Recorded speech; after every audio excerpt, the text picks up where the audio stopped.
And we have kids that are watching the internet, and they want to be masterminds.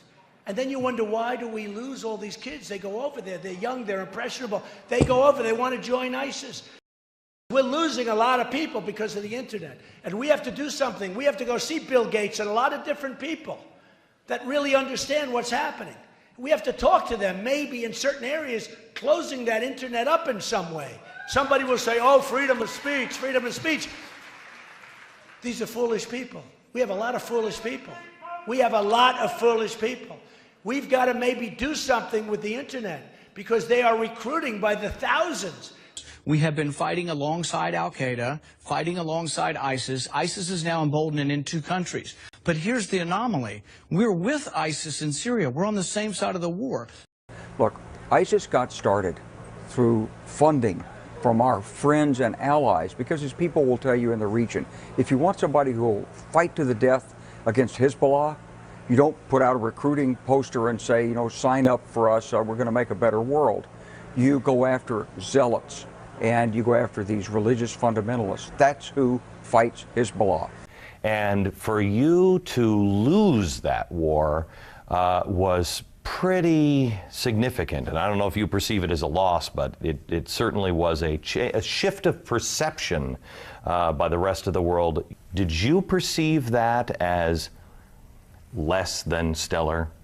It certainly wasn't a victory. I think I think basically the war was not won because we lacked a strategy, and the strategy is a very simple one. We faced about 5,000 Hezbollah, which are really Iranian forward infantry with missiles. When you, in a war, in order to win, you take overwhelming force with firepower and mobility. You move very quickly at the enemy's weakest point. That's basically how you win wars. And in our case, we went with almost the same number of troops, again, right into their gun sights. Not smart. We should have come from the behind, if you will, with 10 times the force. Not smart. We should have come from the behind, if you will, with 10 times the force. Alright guys, so I'm about to go out and run some errands here in my city of Miami. But I'm going to do it wearing my good old Donald Trump, finally someone with balls t-shirt. Now, I have 2 comments on my deep respect for human life, okay? Number 1, I'm opposed to our wasting our military in the Middle East on behalf of Zionist Israel. Thank you. Okay. All right, well, let me just tell you that Israel is a very, very important ally of the United States, and we are going to protect them 100%. 100%. They've been our most reliable. It's our true friend over there, and we're going to protect Israel 100%. Still betrayed by our government and for the cover-up, and the Israeli government for covering it up. Before Israeli commandos shot 9 peace activists to death aboard the Mavi Marmara, 34 American military men were killed by Israeli jet fighter planes. It happened in 1967 during the Six-Day War, and it became an event these men and women would live with for the rest of their lives. It's not anger, it's sadness, great sadness that not only a close ally deliberately attacked this ship, but that the United States kind of sat by and allowed it to happen. Prepared to abandon ship. We couldn't even open the hatch up because they were shooting at us so bad. There was no place to go. They shot the life rafts. If we had to go into the water, there would have probably been no survivors. Jim Smith was aboard the Liberty when it was bombed for over 2 hours by the Israeli Air Force. The Israelis claimed it was a mistaken identity, and the United States government bought that explanation. I'm saying a mistaken identity does not allow you sufficient time to shoot all the antennas, to shoot the 4 gun tubs that we had, and to strafe the bridge. If it's a mistaken identity, then you don't know what you're looking at. As the years drag on, the anniversary never gets any easier. There's nothing, medicine, booze, nothing takes it away. It's just something you have to live with. The tale of the USS Liberty became a story of courage and betrayal, a gaping wound eating away at the survivors. As another year passes by without a congressional investigation, the survivors wonder if justice will ever come their way, hoping with uncertainty that one day Israel will face harsh penalties for killing American citizens in an event many claim was a cover-up. And 51% of those polled agreed that Muslims in America should have the choice of being governed according to Sharia. You know what Sharia is? 51%. It's going to get worse and worse. You're going to have more World Trade Centers. It's going to get worse and worse, folks. We can be politically correct and we can be stupid, but it's going to get worse and worse.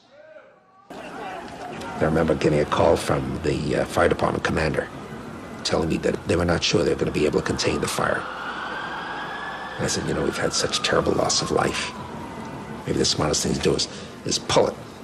And they made that decision to pull, and then we watched the building collapse.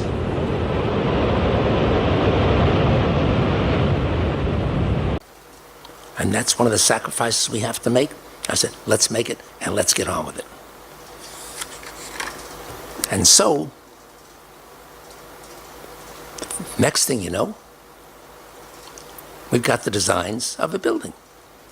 And the first design meeting was in April of 2000. And construction began shortly thereafter in 2002.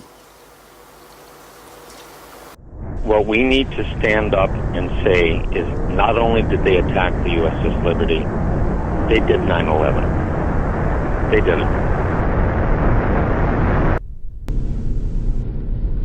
9/11 has led directly to 60,000 Americans dead and wounded.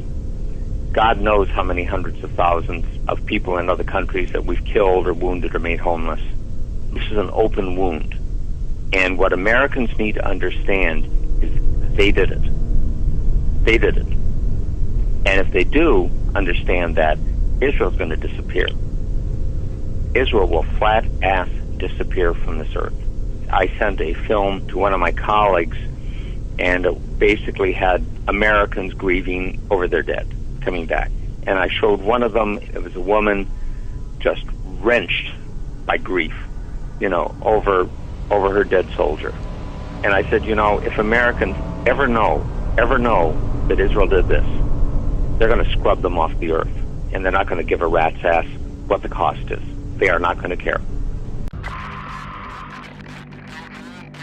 We have two threats. One of them, you're quite right, we focus on is beyond the horizon in the form of these rogue regimes like Iraq or Iran that are feverishly arming themselves with ballistic weapon missiles or unconventional weapons, biological or atomic warheads, which are trying to secure. And that is a grave danger for the entire world. There's no question about that. And I've been trying to alert the world to that danger. Those weapons of mass destruction got to be somewhere. I was like, I gotta have died and did like this, and if God loved me so much, I just had things. Nope, no weapons over there. This is why I joined the Marine Corps.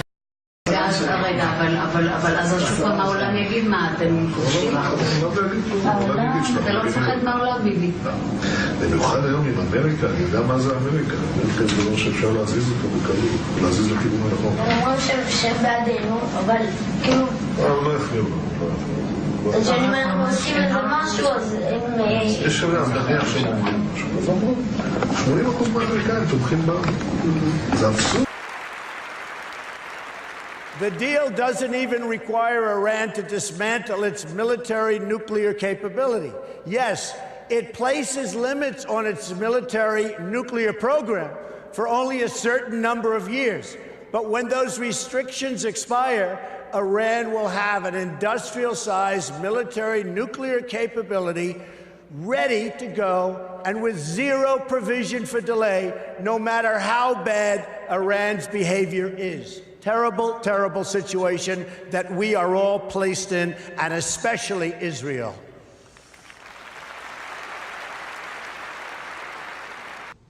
What is your secret? Because we don't seem to have the hang of that. The secret is that we have America. Obviously, it was a mistake. So George Bush made a mistake. We can make mistakes, but that one was a beauty. We should have never been in Iraq. We have destabilized the Middle East. But so you still think he should be impeached? I think it's my turn, isn't it? You do whatever you want. You call it whatever you want. I want to tell you, they lied. Okay. They said there were weapons of mass destruction. There were none, and they knew there were none. There were no weapons of mass destruction. All right. When I'm president, I will adopt a strategy that focuses on three things when it comes to Iran. First, we will stand up to Iran's aggressive push to destabilize and dominate the region.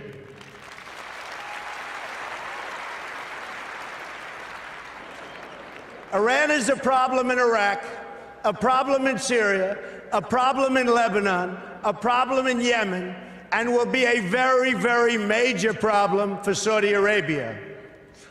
The Israelis and the Saudis would love to see our money and our young men and women being killed to fight their enemies in Iran. All right. When you look at the bottom line, who this benefits if it leads to military action against Iran, it only benefits the Israelis and Saudi Arabia.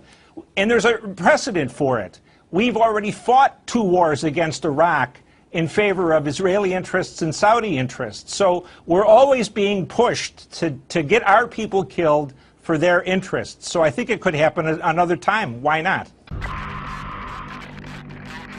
Now, the United States might be seen as Israel's most staunch ally, but that doesn't necessarily mean the officials of the two countries like each other.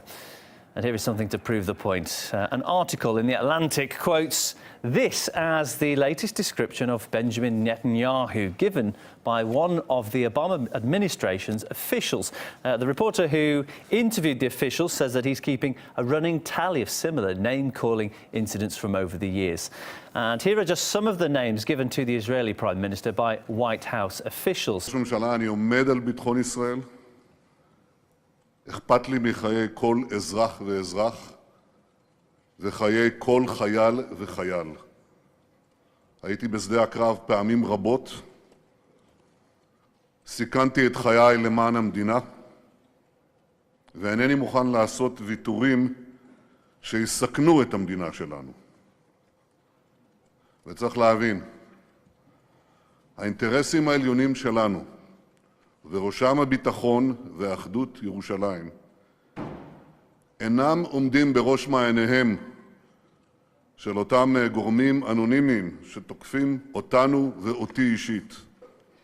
הברית האסטרטגית והברית הערכית בין המדינות נמשכת ותימשך. My name is Donald Trump, and I'm a big fan of Israel. And frankly, a strong prime minister is a strong Israel. And you truly have a great prime minister. In Benjamin Netanyahu, there's nobody like him. He's a winner. He's highly respected. He's highly thought of by all. And people really do have great, great respect for what's happened in Israel. So vote for Benjamin. Terrific guy, terrific leader, great for Israel. A lot of people say an agreement can't be made, which is okay. I mean, sometimes agreements can't be made, not good. But, you know, you have both sides, really, but you have one side in particular growing up and learning that these are the worst people, these people are the worst people, et cetera, et cetera. It is a very, very tough agreement to make because the other side has been trained from the time they're children to hate Jewish people. But I will give it one hell of a shot, that I can tell you. Well, I think, first of all, the fact that after many years of it coming down, I remember when we started doing the surveys in the 60s, approximately 30% of the American people were infected with serious anti-Semitism. In Europe, it's a lot worse. We did a similar survey in Russia in 1999, and the overall, same questions, and it came out to 44% of the Russian population, at least 99. We haven't done one since. You know, as compared to what is today 15% are infected. Now, what's right now at the top of the agenda for you from within the JCPA? There are two issues at the top of our agenda at the very moment. One is the unbelievably important immigration debate in this country, to make sure that immigrants from around the world, particularly those from south of our border, have a chance here. We're a global advocacy organization, and we advocate on behalf of Jewish interests and interests of the general community. And we do this at the local level, and we do this worldwide. We have over a 100-year history, and immigration has actually been on our agenda for much of that time. Not only our Muslim communities, but African communities, Asian communities, Hispanic communities, and the wave still continues. It's not going to stop, nor should we want it to stop. As a matter of fact, it's one of the things I think we can be most proud of. So there's a second thing in that black box, an unrelenting stream of immigration, non-stop. Folks like me who were Caucasian of European descent, for the first time in 2017, will be in an absolute minority in the United States of America. Absolute minority. Fewer than 50% of the people in America from then and on will be white European stock. That's not a bad thing. That's a source of our strength. You know, I used to say early on when I was a kid, I'd say, when I was a young senator, I'd say, if I were a Jew, I'd be a Zionist. I am a Zionist. You don't have to be a Jew to be a Zionist. The power of AIPAC and the lobby here, they own the Congress, will lead to our support for whatever the Israelis do, I think. And in an odd way, Lou, it doesn't matter.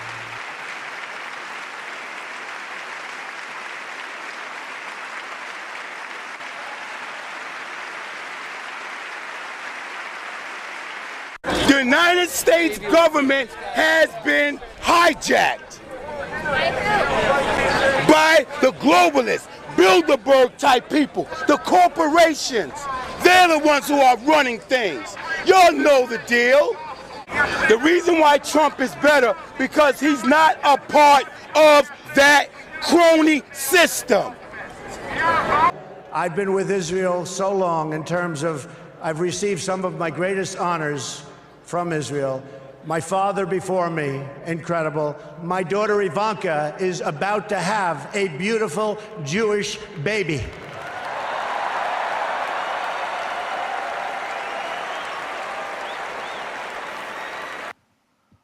All of Donald Trump's children are either married to or dating Jews. All of them. The most famous of his kids, Ivanka Trump, she married Jared Kushner, who's Jewish, and she converted to Judaism herself. She actually took a Jewish name, Yael Trump. Her kids, Trump's grandkids, are Jewish. They probably call him Zadie. But it's not just Ivanka. Donald Jr. is married to Vanessa Hayden, who's Jewish. Eric Trump is married to Lara Yunaska, who's Jewish. They married under a Jewish chuppah or wedding canopy at Mar-a-Lago, an exclusive club that used to ban Jews until Trump filed a massive lawsuit against the bigots to let the Jews in. And then there's Tiffany Trump, Donald Trump's other daughter by Marla Maples. She's not married yet, but she's dating a Jewish man named Ross Mechanic. Trump has one more kid with Melania. His name is Barron. He's just 10. So it's not yet 5 kids out of 5 who were with Jews, but I wouldn't bet against Barron dating a Jew, would you? That's in Trump's personal life. His company, the Trump Organization, pretty Jewy. Executive Vice President, Michael Cohen. Other Executive Vice President, Jason Greenblatt. Chief Financial Officer, Alan Weisselberg. There's a token Gentile as Chief Operating Officer. Pretty much the Shabbos Goy who goes into the office by himself on Yom Kippur. Here's Donald Trump as a parade marshal at the Salute to Israel March in New York in 2004, a dozen years ago. He's been pro-Israel and pro-Jewish long before this campaign. And his campaign? Jewish. Stephen Miller, the firebrand speechwriter and spin doctor who also gives the warm-up speeches at the crowd for Trump's rallies? Jewish. I saw this, Michael Aboud, communications coordinator. Sounds Muslim, right? No, Sephardi Jew. Steve Mnuchin, finance chair, Jewish, of course. So everywhere Trump goes, he's pretty much outnumbered by Jews. His own family, his staff, his circle of friends. I wonder if he ever feels like he needs a break from us.